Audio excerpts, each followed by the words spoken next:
with TJ Walker, dissecting the communication skills and practices of world-class leaders. Welcome to this weekend mini episode of Speaking with TJ Walker. No guest today, but I did want to share with you some media training, public speaking, communications, ideas, concepts, and techniques that I use in my own practice and in my own life. On Friday, I conducted a presentation training session with my most important client, my most valued client. It was, in fact, with my daughter. She is 3 years old. As far as I know, she's completely normal, not better than any other kid. So what do I mean by that? Is this an example of another pushy, obnoxious parent? Well, I might be, but I don't think because of this particular exercise. My daughter, 3.5 years old, is in, I guess it's either pre-K or pre-kindergarten, and they have show and tell. And it's very important to me that she get comfortable with speaking, build confidence in speaking, because show and tell is, for most people in the world, their first sort of public speech. That's public speaking. Might not be what you think of it. It's not PowerPoint. It's not speaking to the media. But it's not just talking to one person or to one friend. And it makes some people nervous. So here's what I did. This started 3 weeks ago. I heard she was having show and tell. So I said, let's just practice. I tried to make it very unstressful, fun. And all I did is just tell me what you want to tell the teachers and your fellow classmates. And I had her speak. I pulled out my cell phone and just recorded the video. I didn't bring her into a studio and have a gigantic camera and lights and make it some sort of formal thing. I did it really no different than taking video at an amusement park or at the pool. So I just had her speak to say what she wanted. I recorded, then we watched it. Here's the trick, though. Here's why I think I'm not being a bad parent and actually being helpful. I played it back once, let her look at it, said, look how good you are. Then I played it back a second time, and I just reinforced what I thought was good. I said, look at that smile. You look happy. People like hearing to people speak who are happy. Listen to your volume. It's pretty good. A lot of kids get nervous, and their volume goes way down. You have good volume. Look at the animation. Your body's moving. Your hands are moving. That's good. Your voice is going up and down, and you're stopping and starting. It's conversational. You don't sound like you're frozen or stiff. So I just reinforced what I thought were good things. And I wasn't lying to her. I wasn't saying, oh, you came in first place when you came in last place in the running race. Everything I said, I believed. But I didn't though, go in and tell her 10 things or 20 things she did wrong. I don't want her getting obsessed. I don't want her feeling anxiety about speaking. I just want her to feel good about it, to enjoy it, to feel confident, and to know she's frankly got that under control. Now, here's the thing that's going to confuse or maybe surprise a lot of you. I do exactly the same thing even when I'm working with a 65-year-old CEO. And that is, I start off with the positive. And quite often in my workshops and one-on-one trainings, I might not allow anyone, the trainee, the trainer, or anyone, to say anything negative. It's not because I think everyone's 3 years old and can't take it. I have just found that human beings don't really improve if you just fixate on the negative.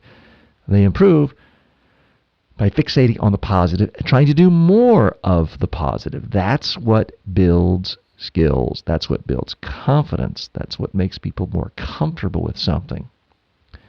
So my advice to you, whether you're working with your 3-year-old or you're working with your 65-year-old boss, get them speaking, record it on video, really reinforce strengths and positives before doing anything else. Don't just start ripping someone apart. Now, my 3-year-old didn't ask to be ripped apart, but a lot of business executives think that's what's going to help them, and they'll say, well, tell me what I did wrong, rip me apart. They want to be ripped apart and criticized and critiqued because they believe erroneously that's the way to get better.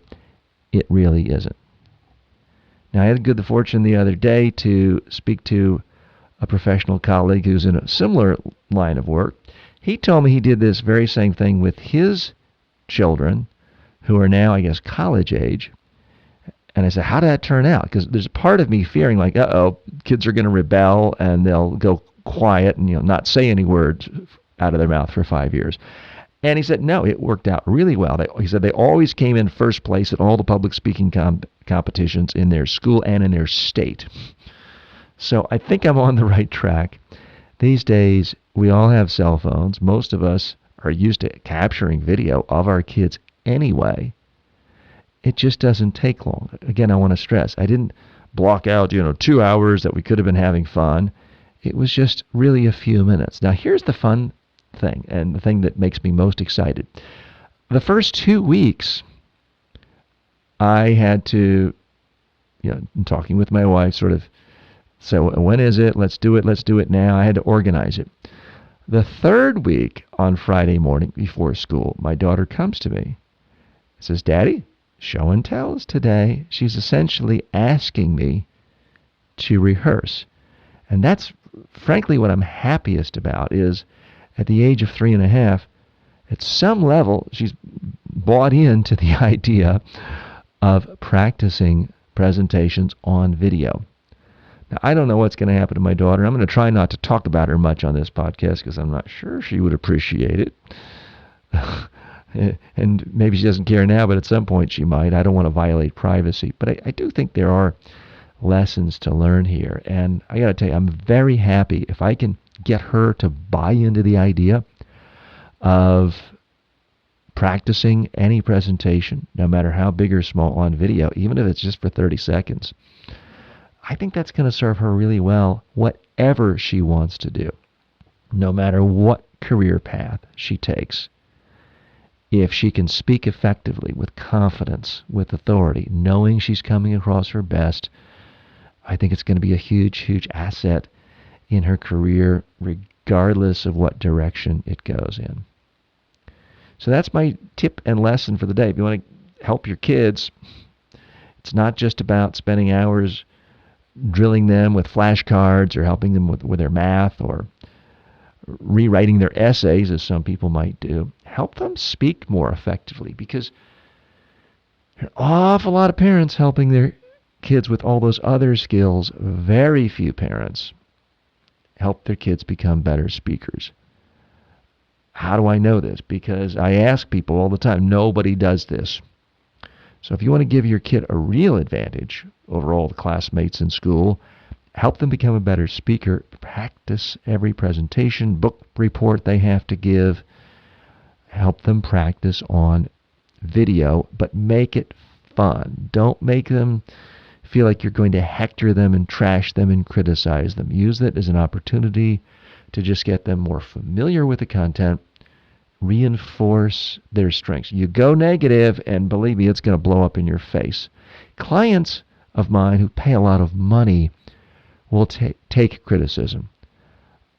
Friends, family members, other people are just not going to take criticism, but you can still help by getting them to practice and watch themselves and to get to the point where they like their presentation. Thanks for spending some time with me. If you're listening to this the day it's released, it is a Sunday. I hope you can relax, have some fun. And by the way, if you are listening to this show on a Sunday, I appreciate it.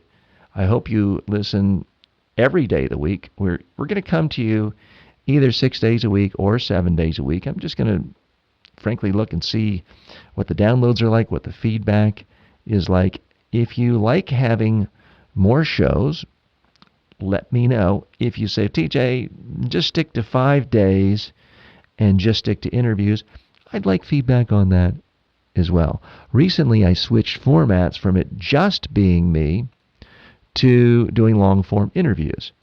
And interestingly, while traffic continues to go up some, there's really no difference between me just speaking in an episode versus a guest. I would have thought it would be more interesting to people to hear other guests, but so far, that hasn't been exactly the situation. I'd love to hear from you, get feedback from you, what you like of the new format, what you like of this format, what guests you've enjoyed, for that matter, what guests you haven't enjoyed. So feel free to send feedback, tj@mediatrainingworldwide.com. You can also post comments on our Facebook page, YouTube if you're listening to it there, LinkedIn, or any place else. Please subscribe to the show. If you're just clicking on my blog and hearing it, that's great. But please go to the next step and actually subscribe. The next step, which would frankly be helpful, is leave a review. Please leave a review on iTunes.